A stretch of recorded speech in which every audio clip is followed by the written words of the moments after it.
With General Parlade, you already did say that you think he may have gone overboard. You already also ordered an investigation, and so did AFP Chief Sobehana. And the question now is, if hypothetically Parlade is found to have violated, let's say some ethical rules within the military, what penalties could be given to him? Because some observers say the reason, this is not the first time Parlade has said to have crossed the line, and yet he repeatedly does it. Many say because, frankly, he is not punished for any of it. Yeah, I I understand where General Parlade is coming from. In my previous interview, I told the interviewer that naintindihan ko kung saan siya nanggagaling.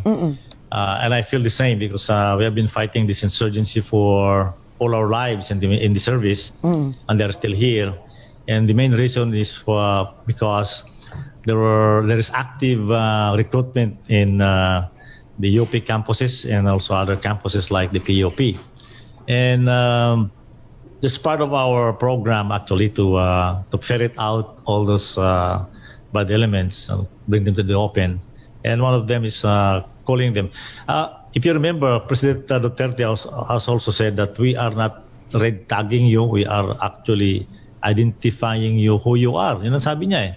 So General Parlade, when he during that incident between him and Angel Locsin and Soberano, he did not red tag them. He just warned them that if they keep your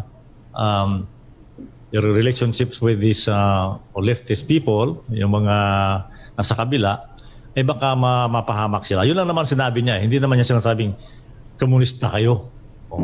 Now, with that matter of General Parlade crossing the line. But then with Kabataan Party List Group Representative Sara Elago, he said the group is a front for the Communist Party. That's a very heavy accusation to make without evidence. That is correct. Karen, the Kabataan Party List, all those, in fact, it was Mr. Sison who identified all these front organizations that are fronting for the Communist Party of the Philippines. Now, ang sabi nga namin dito sa huwag na tayong magbulag-bulagan, alam naman natin na nangyayari. That we close our eyes because it doesn't affect us. But the effect in the country is so bad that we cannot move forward. We cannot develop the countryside because of the presence of the NPA that attack civilians, attack projects. About 2 weeks ago, the NPA again burned the heavy equipment of one construction company in Bukidnon that is trying to build a road that connects Bukidnon to Agusan or Surigao. So those are the things that we are concerned of. And we know we have been dealing with this organization, Communist Party of the Philippines, Karen, for more than 50 years already since they started. Pinag-aaralan na namin yan. Alam namin ang ginagawa nila. So you cannot blame us. Maybe people will say we are tagging, but we are just identifying them who they are. Now, going back to General Parlade. Sabi ko, he may have gone overboard. And I questioned him about that. I think he came to your show yesterday or the other day. Yeah. The other day. In fact, he is here with me now. Oh, really? Yeah, Okay. because we have a meeting. In fact, he was correct. He was correct when he said that he questioned the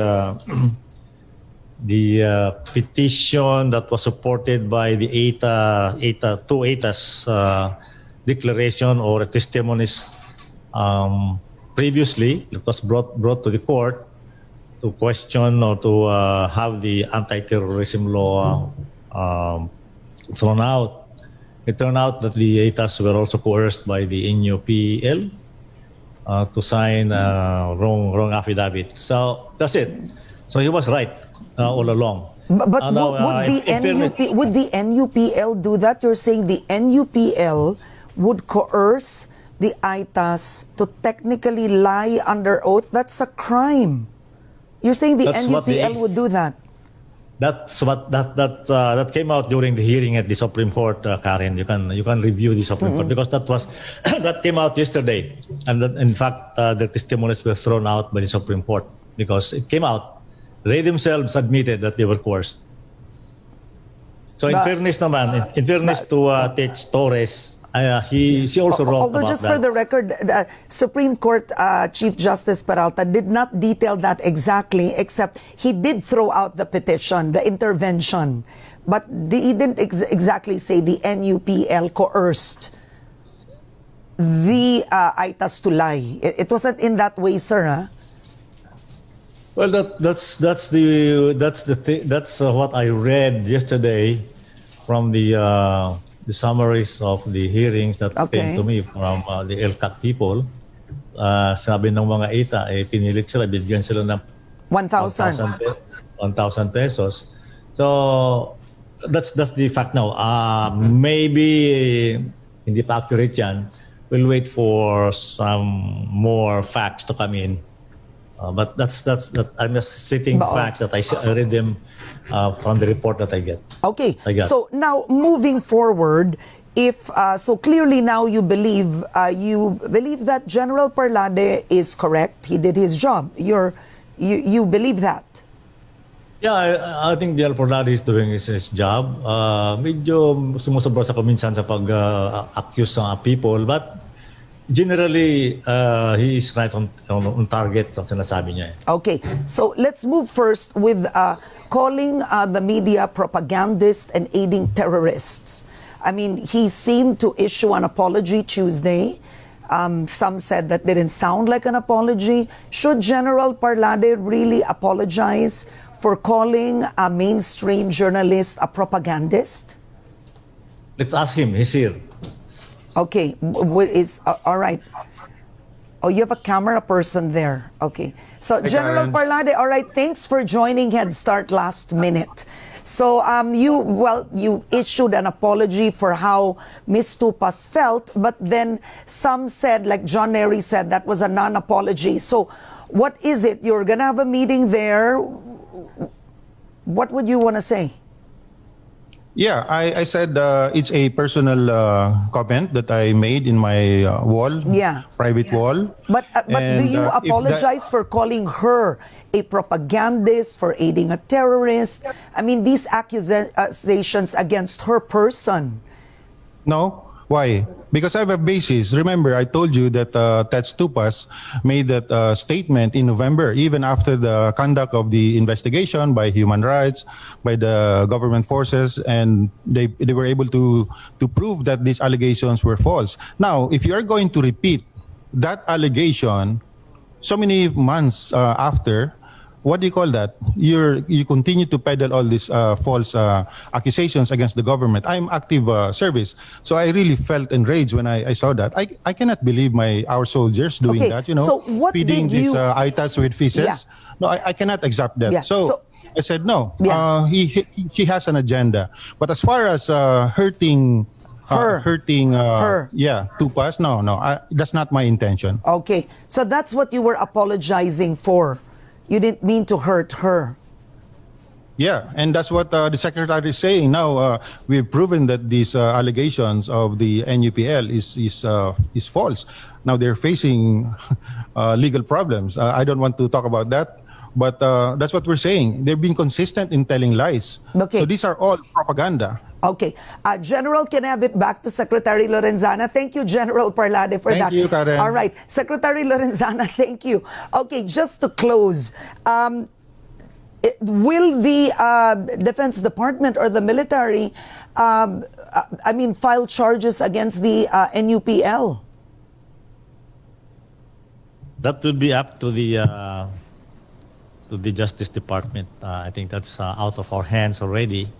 The Solicitor General was there, actively participating in the ATL or anti-terrorism law debates in the Supreme Court. So we leave it to them. Okay. All right. And just very quickly before we close, what are you meeting with General Parlade about today? That we are discussing matters not related to the military, Karen. Why would he be there?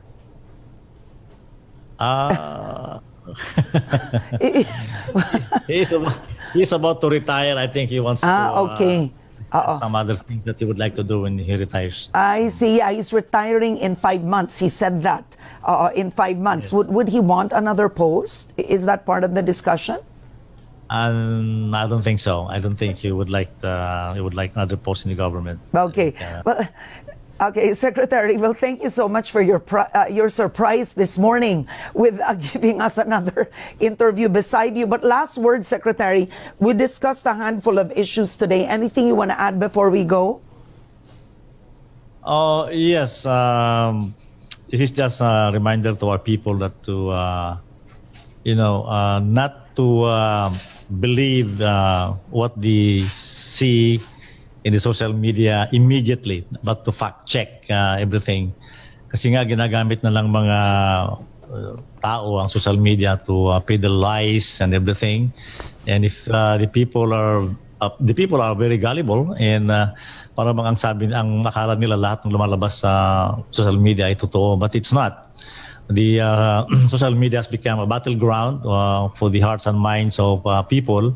So let us be very careful in believing whatever is there. Let us check and recheck that they are correct. Thank you. All right. Thank you so much, Secretary Lorenzana. Thank you, sir. God bless you and you